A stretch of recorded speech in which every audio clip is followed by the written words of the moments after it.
So box office wise, it looks like 65 will be a major, if not catastrophic failure. But what about quality? Well, I have not seen the film myself, but judging from the reviews, and I've sought out quite a lot of them from the big YouTubers and minor ones, and it's pretty uniform, just okay.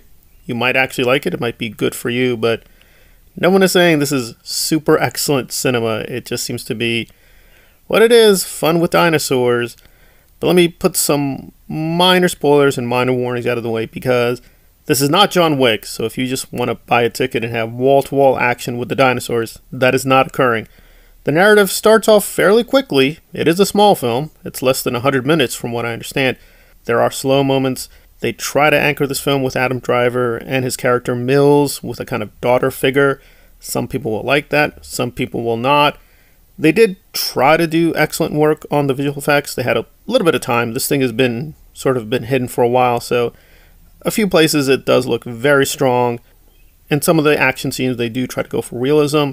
So overall, it does look good, but it's a fairly small, minor action film. If this is your thing, go ahead. Is it going to really threaten Jurassic Park? No. No, it's unfortunately not going to be a great alternative to Jurassic Park. So if you were hungry for a great alternative to that, this is not it, but maybe it'll work for you, so give it a chance. And on to Shazam 2, which is also facing a lot of mixed views. No one is saying this is terrible, and no one is saying 65 is terrible.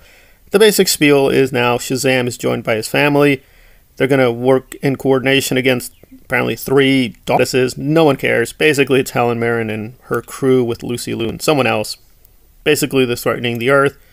Shazam has to get through some depression issues, I guess, and save the universe from the 3 trio bad people. It's not much is going to go on here.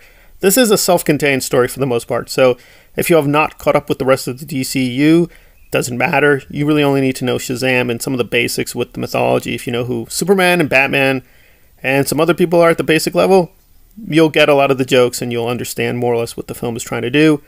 So it is very user-friendly. It is accessible. And Sandberg is from the horror genre. And I do have a bit of a self-interest because I want to get into the Hollywood game myself. And usually start like this, do a low-budget horror, move on. And that was apparent in Shazam 1. And like many people, I thought it was very, very strong. He did use a lot of his horror background to good effect. However, this doesn't feel like a big improvement. A lot of the visual effects still feel undone, so it looks a little sloppy and choppy in a few areas. This does have a lot of action. However, even though this is Shazam, there may be too many jokes in this. A lot of people were complaining, yes, it's supposed to have jokes, but they went a little bit too far, so this may be a little too not serious enough. But in some places, it's too serious. So it feels a little messy still, even after all this time. But it is what it is. It'll hopefully just be a fun adventure ride for the people who like it, and will do okay enough to make back its money, but nothing groundbreaking. So if you wanted peak superhero cinema, this is not it. But to cap off with some good news, Evil Dead, almost near universal praise. Everyone seems to like Evil Dead, and this new version is getting a lot of praise. There are a few skeptics, but for the most part, it seems to be going over very well. This is a very gritty piece, so I know that with Evil Dead, there's a lot of humor.